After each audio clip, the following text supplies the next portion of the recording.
I think I'll talk about the news that is the result of a release of information or testimony by the chair, I should say, what is it, the minority leader of the House Republican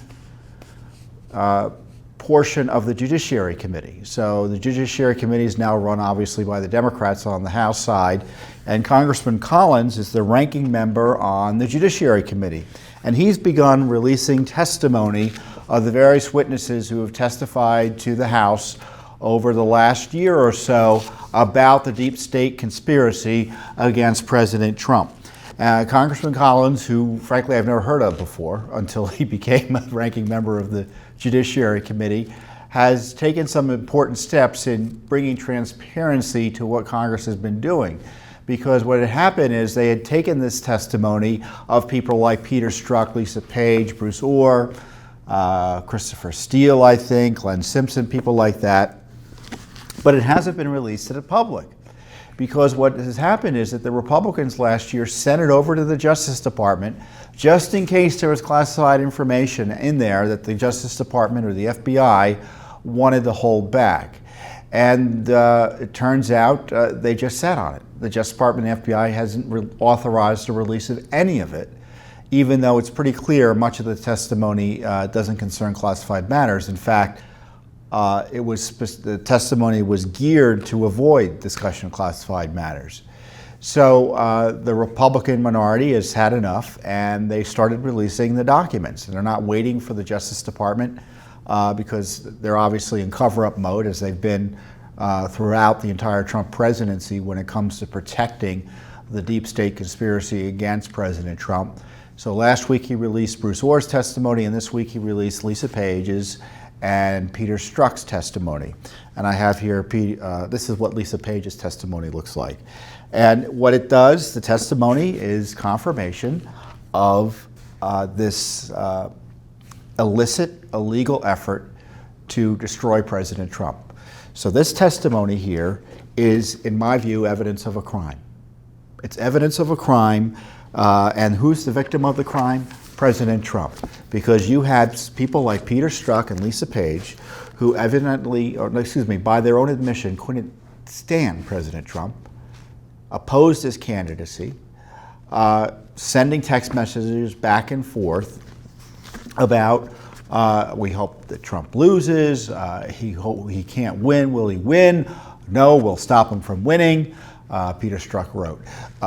He has an insurance policy in case he ran, and the admission is in this testimony that the insurance policy indeed was the Russia investigation. Lisa Page testified, for instance, that Peter Strzok saw impeachment as a career goal if he were to stay involved in the Trump-Russia investigation. And also there's admissions that they had nothing, absolutely nothing to justify going after President Trump or then candidate Trump with this spy operation. Now they had tips, but certainly nothing substantial enough to conclude that Mr. Trump or his campaign was colluding with the Russians. It's pretty clear that's in the testimony. So this testimony confirms that the text messages that were anti-Trump text messages between Lisa Page and Peter Strzok, who you may recall were also having an affair at the time, the text messages meant what they said. They were anti-Trump, and they were meant to be anti-Trump. Now, what is their defense? Their defense is, well, just because we personally didn't think much of President Trump doesn't mean we abused our position to target him illicitly. Now, do you buy that? Because I don't buy it. I don't buy it at all.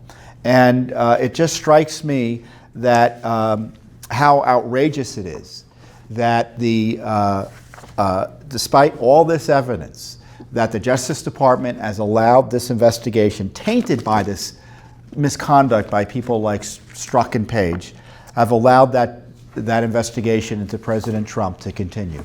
Because remember, Strzok and Page went into and were key players in the Muller investigation.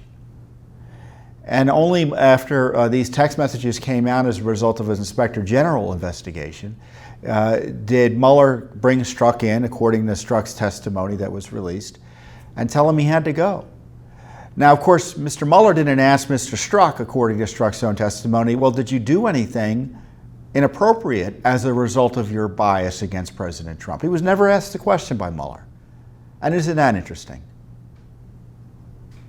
So you have this evidence of bias by top FBI officials involved not only in the anti-Trump Russia investigation, but remember, Peter Strzok and Lisa Page were also running the Clinton email non-investigation. And Mueller's investigation was just allowed to proceed as if nothing happened.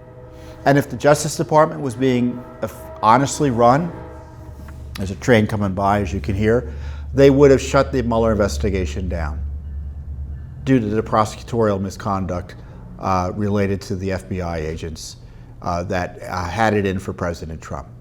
Because, and it explains a lot. Of course, we knew these text messages were out there, so there's really no way around them. So to read the testimony, you see they try to defend the indefensible. But it explains why it is that this Trump investigation was allowed to proceed despite having no evidence, despite it being tainted by this dossier that was the result of a Clinton DNC paid opposition research effort, despite Christopher Steele breaking the rules of the FBI and being fired as an informant, despite Christopher Steele improperly communicating with Bruce Orr improperly communicating with Christopher Steele, whose wife was a colleague of Christopher Steele, worked for Fusion GPS, Nellie Orr. We now know why this anti-Trump investigation was allowed to proceed despite having no evidence and despite all the corruption behind its formation, anti-Trump bias.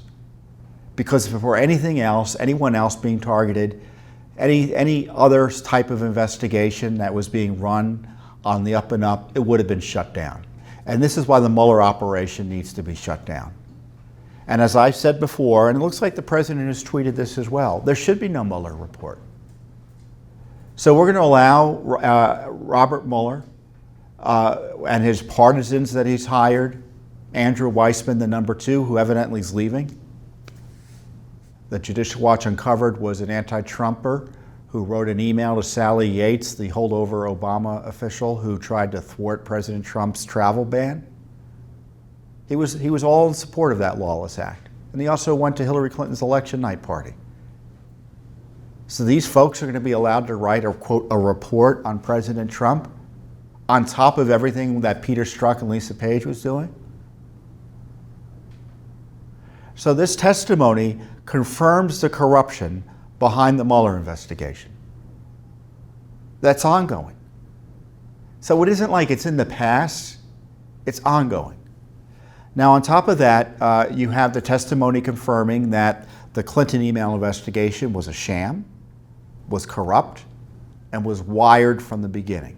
In the sense that the Justice Department, and this has been implied in Comey's testimony previously, so a lot of this we have elements that we know about, but the testimony, puts it in black and white, quite literally when you read it. That the Justice Department under President Obama and Loretta Lynch had zero interest in prosecuting Hillary Clinton, and they let the FBI know that. So that's why the FBI investigation was a sham, because they knew it was going to go nowhere. So sure, give immunity to everyone. Sure, ignore the fact that documents were destroyed. Sure, ignore the fact that there are people who committed perjury. They were just going through the motions because it's confirmed the Justice Department told the FBI, and Lisa Page testified to this, that they were not going to allow a prosecution under the Espionage Act. And of course, the other problem, the Espionage Act, which you can go to jail for mishandling classified information, either intentionally or if you do it as a result of gross negligence. Now, they rewrote the law to pretend that gross negligence was not something you could be prosecuted over, even though they do prosecute people over gross negligent handling of classified information. So the Justice Department rewrote the law to allow Hillary Clinton to get away with doing that, it looks like. And of course, she had the intent. But on top of that, the investigation was crimped. Because why was that the only aspect of the email matter, as I like to say, investigated? She took documents she didn't have a right to take. She did destroy government records she didn't have a right to destroy. The technical term is alienation of records, stealing records. And on top of that, it's the Clinton Foundation connection that they didn't want to look at as well. Peter Strzok confirmed that they had a deal with the Clinton lawyers that they could look at the Clinton Foundation server, because the server Hillary Clinton's email server was on, her secret system was on, was shared by others, including the Clinton Foundation. And so they told the Justice Department and the FBI, well, they could look at the emails, but they couldn't look at Clinton Foundation material. So they agreed not to do that. Can you imagine Paul Manafort making that demand of the FBI? But it was Hillary Clinton, and as one of the text messages said, they thought she was going to be the next president, so they were treading carefully. So not only was Hillary Clinton protected for her email misconduct, the Clinton Foundation and the pay-to-play that Judicial Watch uncovered, not the Justice Department, not Congress, but Judicial Watch uncovered through our lawsuits, showing that Clinton Foundation officials were, on behalf of donors and allies of the foundation, getting favors from the State Department under Hillary Clinton. None of that was touched by the Justice Department and FBI. Now, I know others have said since then the foundation's being investigated. I don't see any evidence of that. It'd be a pleasant surprise if it were the case. But we all know what the indicia of a real investigation is. First of all, you hear the Clintons screaming about it, but you'd see grand juries, you hear witnesses being questioned, or they'd be complaining about being questioned. You'd know something serious was going on. And the question I have for Attorney General Barr is that we've got a demonstrated record that the Justice Department, under the prior administration, and frankly through this administration, has given Hillary Clinton a pass by ignoring the rule of law, by doing her favors, while at the same time illicitly targeting President Trump. What is the Attorney General going to do about it? Is he going to reopen the Clinton email issue? Is he going to allow the FBI and Justice Department finally to take a serious look at the Clinton Foundation? Is he going to shut down the Muller operation? Is he going to prevent an abusive report from being written? That is the question for Attorney General Barr. Not, well, is he going to be transparent with the report? There should be no report. To me, that would be just another victimization of President Trump. As I said, he's a crime victim. And it's about time our law enforcement started treating him as such, as opposed to abusing him because they don't like him.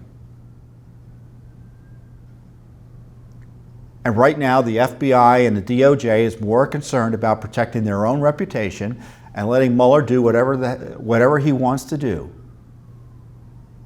as opposed to protecting the president, who is a U.S. citizen who deserves the protection of the law. No one's above the law, but no one's beneath the protection of the law. And that's the way the left, and frankly too many Republicans, think of President Trump, that he's beneath the protection of the law.